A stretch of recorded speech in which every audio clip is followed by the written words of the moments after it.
Selamat malam semua, kembali lagi di podcast kita bersama tiga pilar dari sejarah, yaitu ada Mas apa? Baik, selamat malam semuanya. Perkenalkan, nama saya Atabi Ahmad. Di sini saya kuliah di Universitas Jember, khususnya di Fakultas Keguruan dan Ilmu Pendidikan, program studi Pendidikan Sejarah. Saya dengan akhiran NIM 67. Jadi di sini saya sebagai mahasiswa baru, saya angkatan 2025, dan alasan saya sendiri masuk program studi sejarah itu pada awalnya saat kelas 10 SMA itu saya tidak tertarik awalnya pada sejarah. Kenapa nggak tertarik, Mas? Jadi gini, menurut saya sejarah itu apa ya? Membosankan menurut saya. Ngantuk, gurunya ngantuk. Gurunya juga dulu saat SMA itu guru saya sudah sepuh. Lalu saat kelas 11 guru saya saat kelas 10 itu ibaratnya purna. Jadi ada ganti guru yang lebih muda. Jadi kok cocok sama guru ini. Jadi dari kelas 11 itulah saya menyukai sejarah. Ya. Jadi di sekolahan saya itu sejarah sendiri itu ada 3. Yang pertama ada sejarah murni, dan yang kedua ada sejarah Indonesia, dan yang ketiga itu ada, saya kan sekolah swasta Islam, jadi ada sejarah kebudayaan Islam. Jadi 3 itu. Jadi itu profil saya. Mungkin lanjut ke Mas Yusuf. Ayo Mas Yusuf. Ya. Halo semuanya, perkenalkan nama saya Muhammad Yusuf Hasim dengan akhiran NIM 59. Saya juga sama dari Fakultas Keguruan dan Ilmu Pendidikan, juga dari Prodi Pendidikan Sejarah. Alasan saya itu masuk Prodi Pendidikan Sejarah ini karena jujur ya, sebetulnya saya tuh kurang jago lah istilahnya ya di bidang matematika. Saya tuh kurang jago di bidang hitung-hitungan gitulah. Jadi saya merasa kayaknya dari kesekian banyak prodi itu kayaknya yang teorinya, yang mempelajari teori paling banyak itu adalah pendidikan sejarah. Jadi paling cocok itu. Paling cocok. Jadi selain itu juga saya tuh suka sejarah, kayak perjalanan kemerdekaan Indonesia, terus kayak perjalanan masa-masa kerajaan di Indonesia, itu juga saya sangat meminati itu. Maka itulah alasan kuat saya mengambil prodi pendidikan sejarah ini. Kalau alamat sendiri Mas Yusuf, Mas Farhan dulu dah. Apa? Alamatnya di mana, Mas? Alamatku di, tahu nggak, Puger Jember, tahu nggak? Puger itu identik dengan apa? Ikan, dengan nelayan. Pantai. Nah, aku juga mau kenalan sebenarnya, karena kan kita juga satu atau 3 pilar lah. Kenalin aku sendiri, namaku adalah Farhan Kamarudin dari Prodi Pendidikan Sejarah. Alasan masuk ke sejarah sebenarnya ya kurang lebih sama dari semuanya lah, karena kan lebih condong ke arah teori ya. Iya. Jadi hitung-hitungannya sedikit, terus kemudian nggak terlalu jago juga sebenarnya. Jadi itu sebenarnya alasan umum dari Prodi Pendidikan Sejarah. Terus untuk alasan lain sih aku itu sih prospek kerjanya itu emang juga banyak. Jadi seperti jadi sejarawan, jadi jadi arkeolog. Arkeolog juga. Jadi itu pemandu tur dari museum juga bisa. Gitu. Karena lebih sama lah seperti profil kita. Nah, kita kan membahas dari sistem pendidikan Orde Baru. Kita dari KIP kan, jadi pasti kita. Jadi kan pasti membahas dari pendidikan. Jadi nggak mungkin kita bahas yang lain. Politiknya, pasti kan kita sedikit lah. Nanti kita ke politik lah. Iya. Nah, sebelum itu kita kenal kita kan di sini masih hujan tadi ya, kita hujan-hujanan. Gimana tadi di jalan? Kehujanan atau enggak ini? Saya tadi sedikit kehujanan sih. Saya tuh saat mau OTW saya kan kontrak di Karimata. Iya. Saya tuh saat mau OTW ke sini sebenarnya kok feeling saya sudah gak enak, kok hujan gitu. Kayaknya mau hujan, udah mendung ini. Terus ternyata hujan. Jadi ya saya tunda dulu. Habis itu saya tadi ada keperluan juga di Sumbersari. Jadi saya agak telat datangnya. Kalau Mas Yusuf sendiri gimana tadi? Saya tuh sebetulnya kurang lebih sama ya, apalagi kalau saya kan ngontrak itu di Antirogo ya. Di Antirogo itu juga tadi habis maghrib itu hujannya. Jauh Antirogo aja. Iya, lumayan jauh. 10 menit, 2,5 kilo kalau dari UNED. itu ya, jalan kaki bisa putul kakinya. Apa iya ya? satu jaman lah mungkin kalau jalan kaki. Iya. Ya itu tadi ya pas saya mau ke sini tadi saya mikir kalau misalkan hujannya keterusan bisa-bisa batal ini proyek kita. Jadi tapi ya alhamdulillahnya sih terang. Udah Jadi reda ya lah. saya bisa ke sini gitu dan membahas ya apa yang kita bahas sekarang ini. Gitu. Kalau aku sih sama ya, tadi dari kos, terus kemudian dari persiapan nih makan ya, terus kemudian kok rasanya kayak hujan, gerah juga gitu. Pas udah udah keluar dari kos ternyata hujan, tengah jalan ya udah daripada balik nanggung. Terusin aja ke sekalian, udah basah itu. Nah, kita kan udah nih spill kenalan lah. Nah, kita sedikit spill gimana sih Orde Baru menurut kalian itu kayak gimana? Menurut saya itu ya saya itu pernah baca-baca kayak jurnal atau artikel gitu ya. Orde Baru itu dimulai sejak 1966 sama 1967. Itu terjadi itu 1 tahun ya setelah peristiwa gerakan 30 September 1965 di waktu itu. Nah, di era itu ada beberapa perubahan kayak ya semacam politik bahkan termasuk pendidikan juga gitu. Dan era itu tuh kita sudah mulai memasuki ya eranya kepresidenan Pak Soeharto. Jadi ya di masa Orde Baru itu pendidikan itu kurang lebih itu gimana ya Mas? Kayak gimana? Susah atau terlalu ketat atau terlalu gini ya, ada beberapa zamannya itu tuh setahu saya itu ya ada beberapa kurikulum itu yang gak sama kayak sekarang. Jadi, diubah dari sebelumnya. Iya, diubah. Itu. Jadi gak kayak sebelum sebelum masa kemerdekaan itu ya. Itu kurikulumnya itu materi yang dijabarkan itu cuma mentok. Jadi gak kayak pas waktu masa Orde Baru yang sebagian orang itu sudah di beberapa tahunnya itu kurikulumnya itu selalu berbeda-beda gitu. Dalam 10 tahun terakhir lah hitungannya. Iya. Jadi yang dulu itu katanya sebelum Orde Baru itu ada yang katanya itu Orde Lama ya. Lantas bagaimana ya transisi Orde Lama dari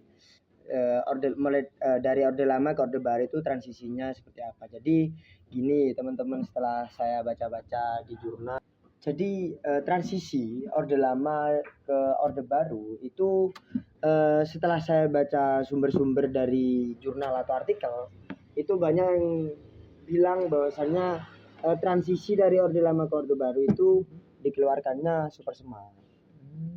Yang dimana Super Semar sendiri itu adalah surat perintah 11 Maret. Jadi surat perintah 11 Maret ini dikeluarkan oleh Soekarno yang ditujukan ke Soeharto. Soeharto itu sebagai presiden kedua. Itu sebagai surat perintah. Tapi pada masa itu kan belum Soeharto belum menjadi seorang presiden. Iya, masih menjadi ABRI ya. Iya, pemimpin, masih jadi pemimpin ABRI. ABRI lah. Lantas banyak yang bertanya-tanya mungkin ya, apa sih perbedaan Orde Lama sama Orde Baru? Jadi banyak perbedaan nih teman-teman. Mulai dari segi politik itu juga beda, segi ekonomi juga beda. Bahkan pendidikan itu, kalau pendidikan itu kita bandingkan ke masa yang sekarang aja lah ya, jangan masa yang Orde Baru. Sepertinya saat Orde Lama sama Orde Baru itu kayaknya beda tipis lah paling kan ya. Tapi paling kena itu menurut kita ya, menurut kita paling beda itu pasti kebebasan kita untuk berbicara pada saat itu. Kita tahu sendiri bahwa era Soekarno memang kita kan bisa bersuara bagaimana itu akan didukung oleh Presiden Soekarno, tapi terbalik pada Orde Baru gitu loh. Kita kan seperti dikunci lah, dirantai semuanya mulutnya, dan kita tidak bisa menyuarakan apa itu aspirasi kita. Jadi sebuah ketidakadilan itu tidak akan tersampaikan secara luas gitu. Pasti akan dibungkam oleh pihak-pihak Soeharto kan, pihak tertentu. Iya. Untuk sistem politik tadi kan saya bilang bahwasannya ada perbedaan di sistem politik. Jadi pada saat Orde Lama itu bersifat parlemen sistem politiknya, dan banyaknya atau munculnya partai-partai besar pada saat Orde Lama. Lalu saat Orde Baru itu kepemimpinan itu hanya satu, yakni presiden. Jadi fokus ke presiden. Tapi itu kan yang menyebabkan itu kebebasan pers itu hilang. Iya. Apalagi selama berapa 32 tahun ya. 32 tahun. Bahkan itu bukan waktu yang sebentar Ya, kalau itu kita panjang banget. sebuah pemerintahan itu. Iya. Bagaimana kita merasakan sebuah tekanan dari presiden ataupun ketika kita bersuara itu tidak akan ada ujungnya. Bersuara sedikit akan tumbang. Kata orang jadi gitu ya. Kata orang-orang kan rame. Iya. Lalu untuk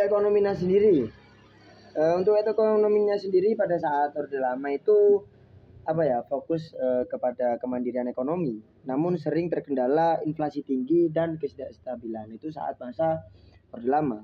Lalu saat transisi ke masa Orde Baru itu ekonomi itu menerapkan namanya ekonomi liberal yang dengan keterbukaan investasi asing. Jadi adanya kerjasama ekonomi Indonesia itu dengan ekonomi yang negara asing. Jadi itu kan sebagai pintu ladang atau pintu terbukanya kayak kita tambang Freeport itu kan sebagai salah satu proyek dari ekonominya Soeharto gitu loh. Jadi benar. Itu bisa menimbulkan masalah-masalah lain gitu. Tapi itu kan dalam bidang ekonomi gitu. Nah, itu kan banyak sekali tambang-tambang yang diciptakan atau yang dibuat di Indonesia pada era Soeharto. Itu juga mungkin konspirasinya adalah ketika Soeharto menjabat itu bekerja sama dengan pihak-pihak asing gitu loh. Itu sebagai timbal balik lah namanya. Soeharto mendapatkan apa yang dia mau, orang luar dapat yang mereka inginkan gitu loh. Dengan taruhan negaranya sendiri. Dan itu ketika kita memberitahukan bagaimana salahnya itu di situ, kita akan dibungkam, tidak akan ada kebebasan pers di situ. Kembali lagi di situ. Jadi memang era Soeharto ini adalah era paling kelam menurut sejarah. Jadi istilahnya tuh rakyat pada zaman itu tuh benar-benar gak bisa memberikan keluh kesahnya gitu ya terhadap pemerintahan yang terjadi di zaman itu. Sih katanya benar-benar dibungkam. Jadi gak ada bebas apapun. Banyak sekali peristiwa-peristiwa yang ada di situs mulai dari G30 yang kita tahu bagaimana manipulasi itu bisa berjalan. Jadi kita nggak tahu yang benarnya tuh nggak tahu kita. Banyak konspirasi bilang kalau ini disebabkan karena Soeharto, ada yang pro, ada yang kontra. Dan banyaknya doktrinasi pada saat itu ya.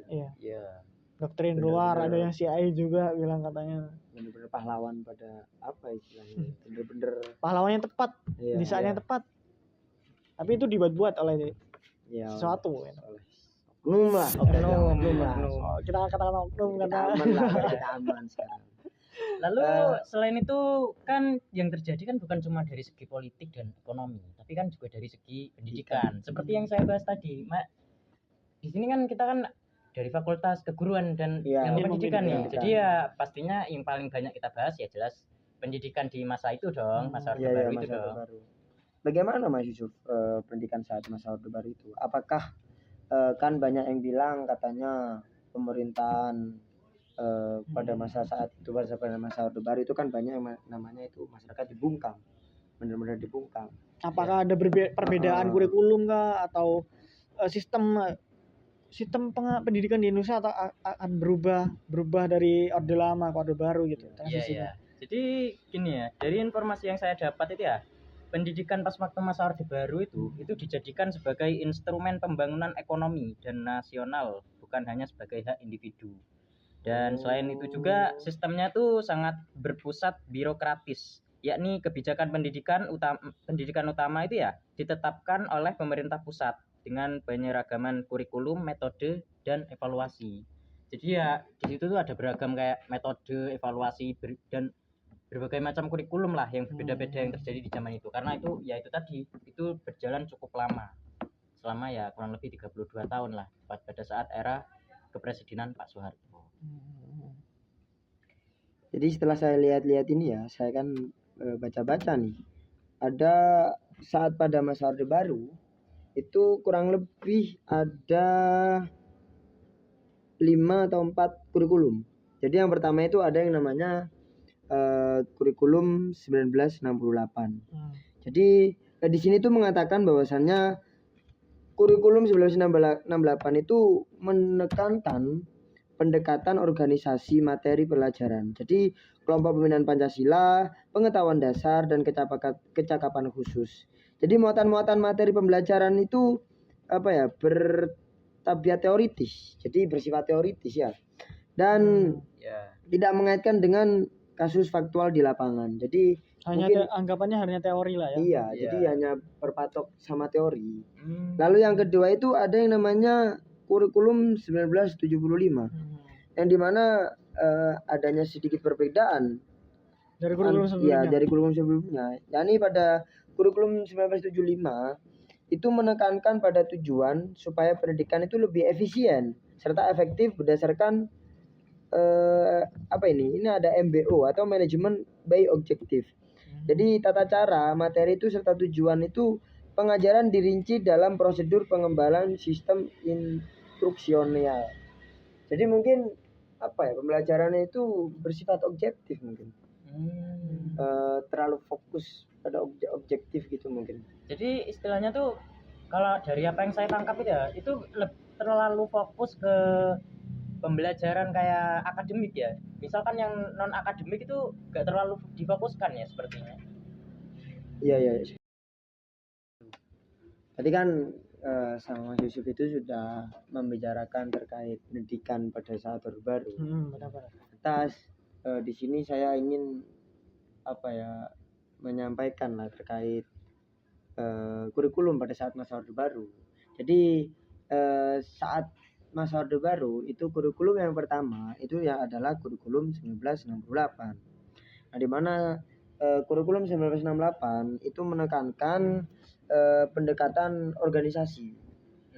Jadi kelompok pembinaan Pancasila, pengetahuan dasar dan kecakapan khusus itu salah satu muatan materi pembelajaran yang bertabiat teoritis. Jadi pada saat kurikulum 1968 itu berfokus pada teori. Berfokus pada teori-teori. Jadi tidak mengaitkan dengan kasus yang ada di lapangan. Jadi lebih fokus ke teori, tidak langsung terjun ke lapangan. Jadi lebih menekankan ke teori. Ya. Tapi sebenarnya banyak sekali yang bilang kalau kayak 68 ataupun 72 ataupun 75 itu kan banyak versinya gitu loh. Entah jadi jurnal atau artikel yang kita tahu gitu loh. Tapi secara garis besar kalau dalam kurikulum 72 sendiri itu ada 3 kebijakan yang dikeluarkan oleh pemerintah era Orde Baru yang gunanya itu untuk menyelesaikan bagaimana masalah-masalah sistem pendidikan pada masa Orde Lama atau pada Presiden Soekarno lah ya. Nah itu ada 3. Yang pertama adalah pemberantasan buta huruf pada masa itu. Oh, berarti pada masa Orde Baru itu masih banyak ya? Nah, masih tinggi angka buta huruf. Nah, kalau dari pernyataan ini bisa kita simpulkan atau bisa kita pahami kemungkinan pada saat Orde Lama itu banyak sekali orang yang buta huruf. Jadi dengan adanya kebijakan ini kita bisa simpulkan bahwa ini adalah salah satu perencanaan pada sistem pendidikan Orde Baru. Begitu. Pendidikan ini dimulai dari bawah atau diperuntukkan untuk kelas bawah dan menengah gitu. Jadi tidak ada tidak ada istilahnya. Tapi fokusnya memang di kelas bawah sama kelas menengah gitu loh. Karena kan pada saat itu banyak sekali kaum-kaum yang berada di kelas menengah dan bawah itu masih belum banyak yang memiliki pendidikan yang layak gitu loh. Jadi itu digunakan untuk pemberantasan itu.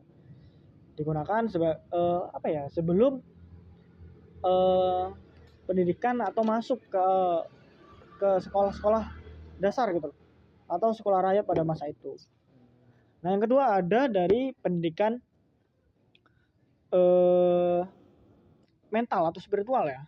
Kalau kita bisa bilang kayak mengaji ataupun yang berkaitan dengan spiritual. Nah ini dikaitkan dengan tujuan ilmu itu adalah untuk sebagai bekal naluri gitu loh. Jadi sebagai bekal anak-anak pada saat itu ataupun pendidikan itu agar tahu bagaimana baik buruknya, bagaimana kebenaran itu bisa kita peroleh ataupun jangan berbohong. Itu kan sebagai tujuan atau kebijakan pemerintah Orde Baru pada kebijakan yang kedua. Oh iya. Nah, dan ada juga kebijakan yang mungkin berlaku sampai sekarang lah ya. Seperti yang ketiga itu pendidikan pada luar sekolah. Iya. Ya, jadi pendidikan luar sekolah. Tapi kalau secara penyebutan atau yang sering kita tahui dalam lingkungan atau lingkup kuliah lah ya, itu KKN. Jadi kuliah kerja nyata. Nah, itu kebijakan dari pemerintah Orde Baru yang dimana diperuntukkan untuk bagaimana kita bisa menyelesaikan atau membantu masyarakat yang mempunyai masalah di luar seperti itu.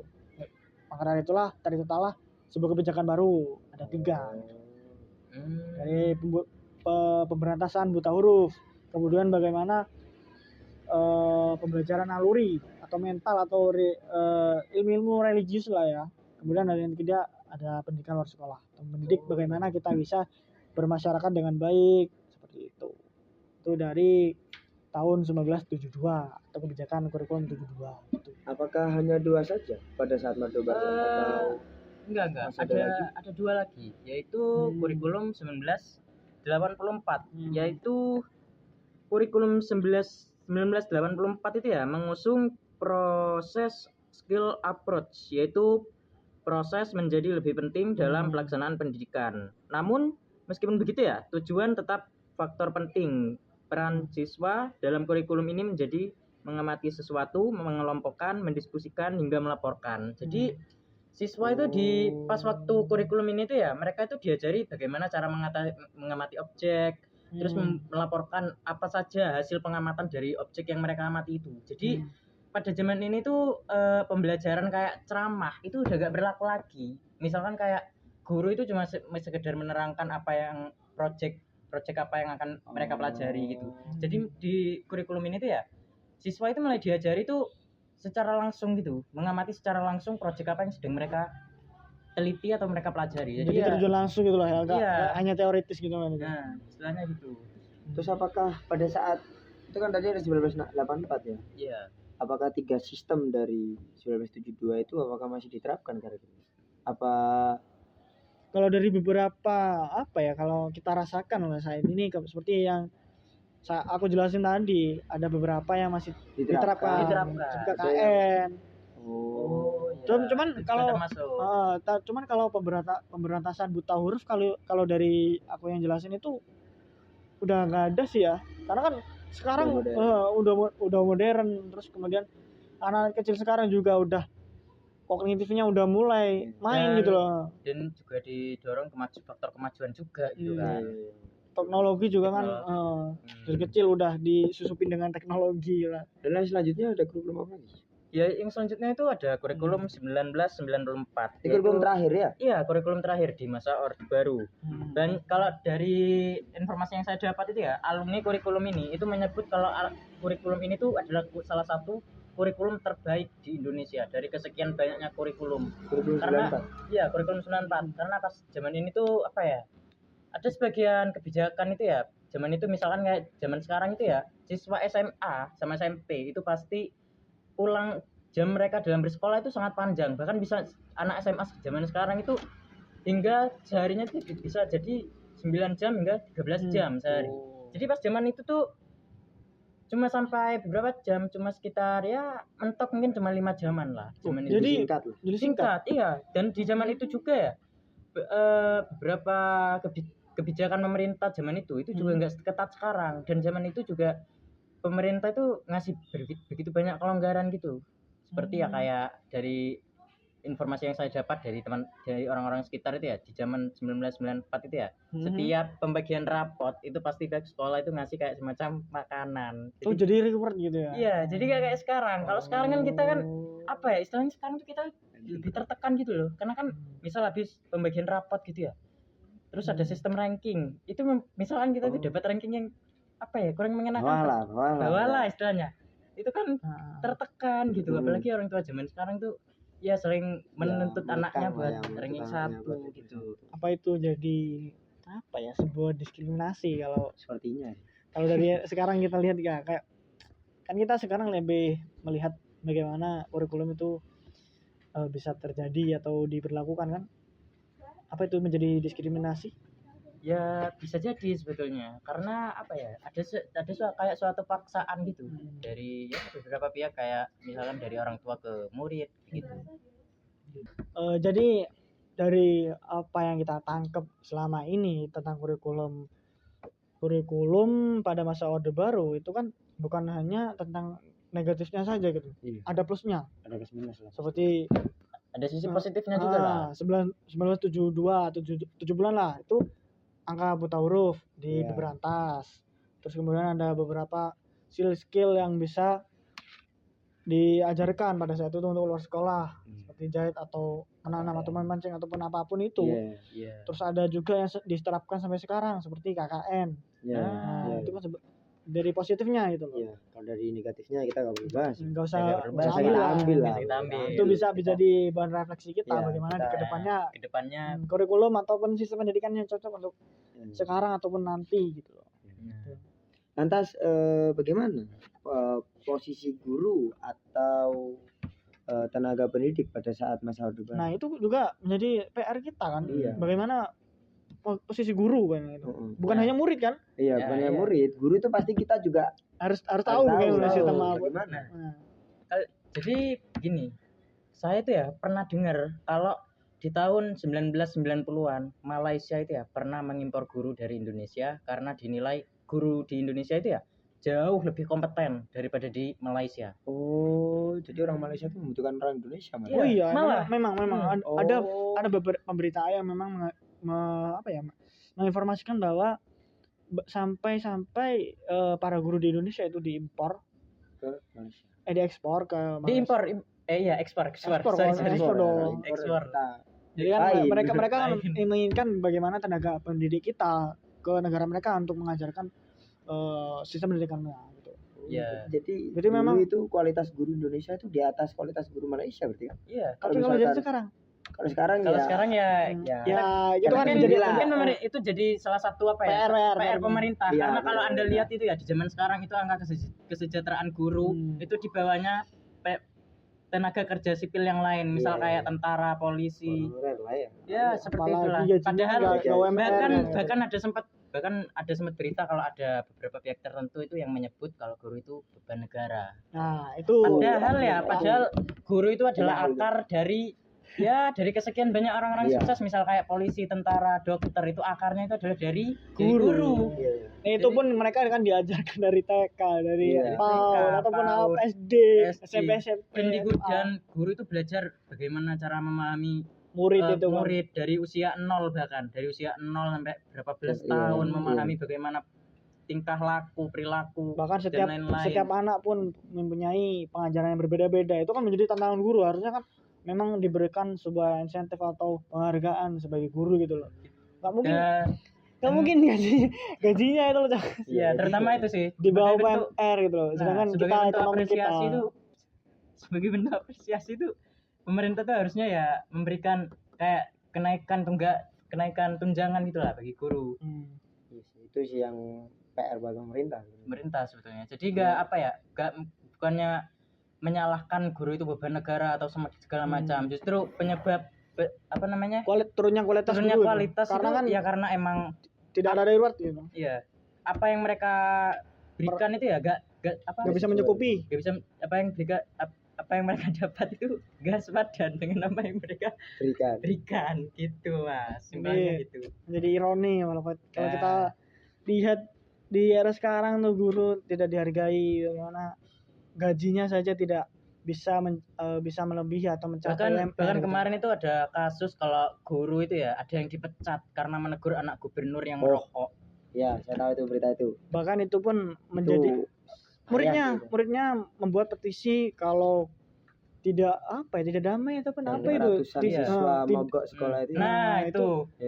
Bagaimana itu kan menjadi penurunan juga bagaimana kualitas dari peserta didiknya itu sampai sekarang turun kan gitu. masih belum tahu bagaimana tindakan pemerintah Nah, pada berita itu. Itu pun memang apakah dipecat. ditindaklanjut atau gimana? Kalau dari pemberitaan yang beredar gitu ya, gurunya itu dipecat.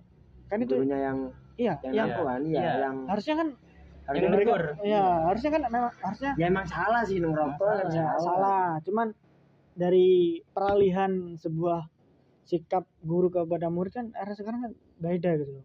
Nah, lebih harus hati-hati. Banyak peserta didiknya tuh lebih bisa melawan dengan hukum dan uang gitu. Tapi selain itu juga faktor pemahaman orang tua di sini juga diperlukan. Karena ya meskipun guru itu menegur seorang anaknya itu ya, misalkan merokok, orang tua itu juga harus tahu mana yang benar dan mana yang salah. Masa orang tua itu membenarkan anaknya yang merokok begitu loh, malah itu kan menyalahkan salah. gurunya. Harusnya salah. Juga ada dari apa ya, baik kelakuan guru juga, bukan hanya murid gitu. Kelakuan guru yang bejat. Itu mengarah ke seksualitas bagaimana. Kalau ngomongin soal itu ya, dari informasi yang dapat itu tuh kebanyakan terjadi di pondok pesantren. Tapi kan kita tidak guys. Nah, bisa, kita tidak membahas pondok pesantren lah. Kita yang bahasnya yang sistem pendidikan. Tidak usah terlalu dalam lah terkait itu lah. Karena beda ranah. Iya, beda ranah.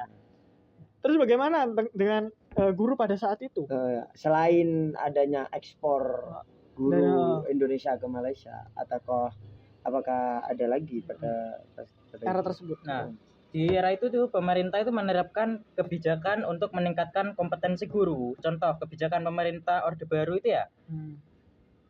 Dalam meningkatkan kompetensi guru di Indonesia, mereka mencatat bahwa guru sebagai unsur penting mendapat berbagai regulasi dan kepelatihan untuk meningkatkan kualitasnya. Jadi gak kayak zaman sekarang gitulah yang apa ya, yang guru nggak difasilitasi. Nah, nggak difasilitasi gitu. Terus kurangnya itu pelatihan. Bahkan kalau menurut saya pribadi tentang guru itu ya, kalau melihat dari sistem pendidikan yang di luar negeri ataupun negara-negara luar, mereka itu minimalnya atau pendidikan paling minimal itu adalah S2 gitu loh. Nah, Jadi itu menjadi sebuah refleksi bagi kita tantangannya bagaimana guru itu bisa kita bentuk, bisa kita wadahi, bisa kita fasilitasi agar kompetensinya terus meningkat gitu loh. Bukan hanya murid terus yang dikelola gitu loh. Iya.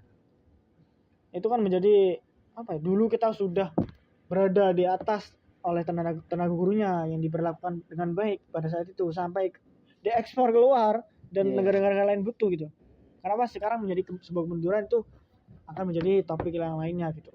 Nah, selain itu juga tuh karena orientasi pembangunan dan stabilitas, guru itu sering dianggap sebagai bagian sistem kontrol sosial atau ideologi, yaitu misalnya ya mata pelajaran sejarah yang menekankan materi perjuangan bangsa, nasionalisme dan Pancasila. Jadi mereka tuh dikasih kayak kontrol gitu lah, kontrol tetap sebagai mereka tuh sebagai mengajar. Kayak zaman sekarang yang ada beberapa pihak itu yang sebetulnya tuh mereka tuh gak berhak buat mengambil kontrol guru tersebut, kayak mereka tuh berpihak semena-mena gitu. Jadi zaman itu tuh sangat dilarang dan zaman itu juga tuh guru itu keadilan terhadap guru tuh masih sangat tinggi gitu. Gaji guru pada zaman itu tuh gak terlalu beda jauh kayak gaji kayak polisi, tentara, dokter semacamnya. Memang rata gitu loh ya. Nah, jadi memang rata. Sejahtera. Gitu. Tidak apa ya? Orang bilang enak zamanku tau gitu. Jadi itu menjadi apa ya? Kita bisa simpulkan ada plus minusnya gitu loh. Era itu ada yang bilang enak. Banyak sekali yang bilang enak. Iya, banyak sekali poster-poster atau stiker-stiker yang ada di truk-truk gitu. Kan itu gimana gitu loh. Ada yang bilang gak enak karena terlalu diktator, banyak yang bilang dibungkam. Tapi juga. sisi lain juga ada kebaikannya gitu loh. Seperti pembangunan ekonomi. Tapi juga. Selain itu juga tuh saya tuh pernah dengar ya di era Pak Soeharto itu ada yang namanya penembak tersembunyi gitu loh. Petrus. Nah, ya itu ya. Itu kan menjadi plus minus juga, tapi juga menjadi sebenarnya maksudnya bagus sih untuk memberantas kriminalitas. Tapi jadi angka kriminalitas di zaman itu tuh sangat rendah dibandingkan dengan zaman sekarang. Dengan adanya Petrus itu kriminalitas di Indonesia tuh rendah. Ya sebenarnya ambil tindakan Petrus itu gimana bisa terkesannya kejam gitu. Hak asasi manusia itu kayak gak ada gitu. Artinya. Tapi kan itu ya tersangkut paut dari HAM juga kan itu menjadi masalah bersama gitu karena kan tidak mungkin kita mengadili orang tanpa kita tahu orang itu kayak apa gitu. Tiba-tiba orang bilang itu adalah sebuah pencuri. Kan kita nggak tahu. Kita nggak melihat bagaimana orang itu mencuri gitu loh. Nggak ada bukti gitu. Kan itu menjadi salah satu alasan bagaimana Orde Baru itu dibilang kejam kayak gitu. Salah sasaran. Salah sasaran jatuhnya. Jadi kemudian apa yang selanjutnya menjadi sangkut paut dari guru pada masa itu. Ya, dengan demikian itu ya, guru itu diberi tugas dan juga kepelatihan untuk kompetensi, namun sekaligus berada dalam sistem yang cukup dikontrol, yaitu sentralisasi, orientasi ideologis, standar nasional yang ketat. Jadi bisa dikatakan diberdayakan dalam kerangka yang cukup dikontrol. Jadi zaman itu tuh ya guru itu benar-benar dikontrol, tapi ya beda yang membedakan dari zaman sekarang tuh ya prospek kerja yang mereka dapat zaman itu tuh ya lebih tinggi daripada zaman sekarang. Jadi bisa kita simpulin bahwa pendidikan atau sistem guru atau semuanya posisi guru lah ya di era Soeharto itu menjadi benar-benar apa ya stabil makmur. Menjadi salah satu proses yang prospek yang menjanjikan sebagai seorang guru gitu. Jadi banyak sekali mulai dari pengembangan guru, memfasilitasi guru itu agar kompetensinya terus menyesuaikan gitu. Nah, itu kan menjadi bahan refleksi kita juga ke depannya. Bagaimana pemerintah itu bisa lalai dengan keadaan di mana guru itu tidak sejahtera. Maka dari itu kan dengan kita melihat ke belakang, itu kan bisa menjadi bahan kita. Bagaimana guru itu disejahterakan, kemudian guru menjadi ikhlas untuk mengajar bagaimana. Karena kan tidak secara pikiran mereka kan tidak terbebani gitu loh dengan kondisi ekonomi. Terus mengajar bagaimana murid itu kan guru kan harus menjadi sebuah teladan di sekolah gitu, tidak hanya menghargai mendidik satu anak tapi juga anak lain, tapi kan itu beda-beda gitu loh. Menjadi sebuah hal yang melelahkan bagi guru gitu. Jadi saya mau nambahkan sedikit ya. Jadi selain itu tuh kan salah satu di zaman itu tuh ya ada yang namanya itu pendidikan guru yang cukup, mohon maaf ya, saya tuh lupa nama pendidikannya tuh apa. Jadi ini ya zaman itu tuh guru itu gak perlu sampai kuliah, hanya cuma lulusan SMA. Beda dengan zaman sekarang itu ya. Kalau zaman sekarang yang harus lulusan S1. Jadi begini ya, kalau di kuliah itu kan UKT-nya tuh ya standar lah, lumayan mahal istilahnya ya. Kalau misalkan kita itu dan kita tuh pada saat terjun di dunia pendidikan menjadi guru itu ya, apa yang kita dapat zaman sekarang itu tuh ya lumayan gak sepadan lah ya. Jadi balik modal kita dari kita kuliah pendidikan. Nah itu cukup lama baliknya. Jadi itu menjadi angka guru di Indonesia pada saat ini itu menurun. Itu kan salah satunya gitu. Jadi memang memberdayakan guru, memfasilitasi guru itu kan semua menjadi hal penting gitu. Jadi tidak boleh lalai, dan itu menjadi salah satu tonggak kita untuk kedepannya bangsa ini menjadi apa gitu. Mendidiknya itu seperti apa kalau gurunya tidak sejahtera gitu. Itu. Jadi kan kita kan tadi sudah membahas apa saja yang terjadi di masa Orde Baru, seperti ekonomi, politik, pendidikan, bagaimana peran guru difasilitasi pada zaman itu, diberdayakan. Nah, itu menjadi kesimpulan dari menjadi kesimpulan dari semuanya yang tadi kita bahas gitu loh. Seperti kurikulum ataupun sistem politik ataupun pemberdayaan guru pada masa itu gitu loh. Dan banyak sekali warisan-warisan yang itu bersifat positif ataupun negatif gitu. Tapi kan kita ambil positifnya aja. Positifnya lah. Setelah kita bincang-bincang tadi, menurut saya itu banyak sih sisi positif yang dapat kita ambil, yang bahkan bisa kita rasakan sampai sekarang. Sebetulnya contohnya tadi kan sudah dijelaskan bahwasanya pada saat masa kurikulum Orde Baru itu ada yang namanya sistem pemberantasan buta huruf. Di yang dimana sistem pemberantasan buta huruf ini ya pasti sangat berdampak positif bagi negara kita.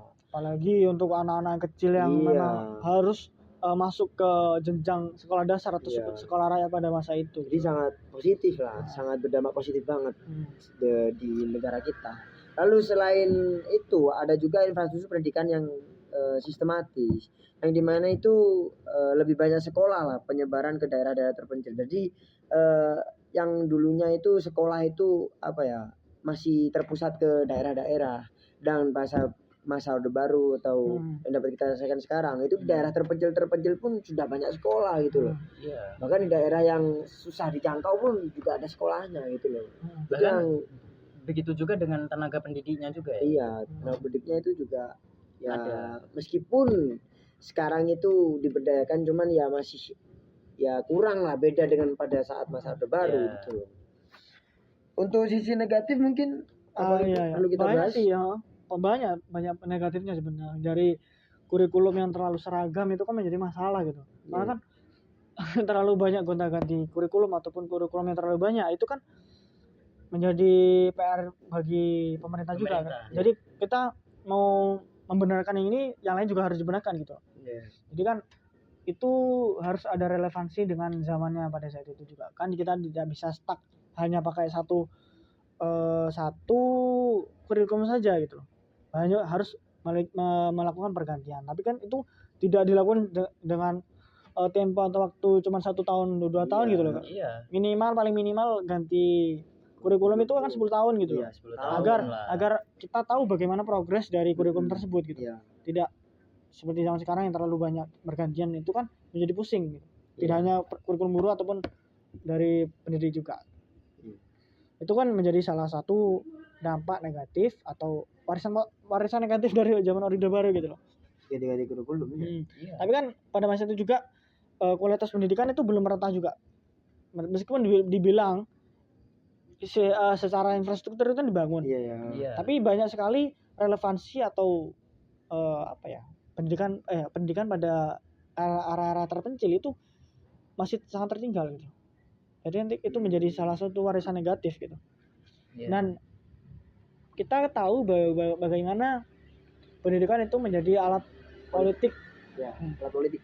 Banyak yang bilang seperti itu dulu katanya. Alat politik. Karena kan bagaimana kita bisa menanamkan sebuah ideologi ataupun ideologi pemimpin lah yang kita bisa simpulkan gitu loh. Itu kan menjadi salah satu dampak negatif. Itu kan menjadi daya berpikirnya tuh kurang. Ataupun seperti rasa nasionalisme atau berpikir kritisnya itu kurang gitu. Padahal pada masa Orde Baru itu rasa nasionalismenya itu sangat benar-benar jadi gak boleh nasionalisme ataupun berpikir kritis lah ya. Jadi memang kayak pelajaran sejarah itu kan masih dibatasi.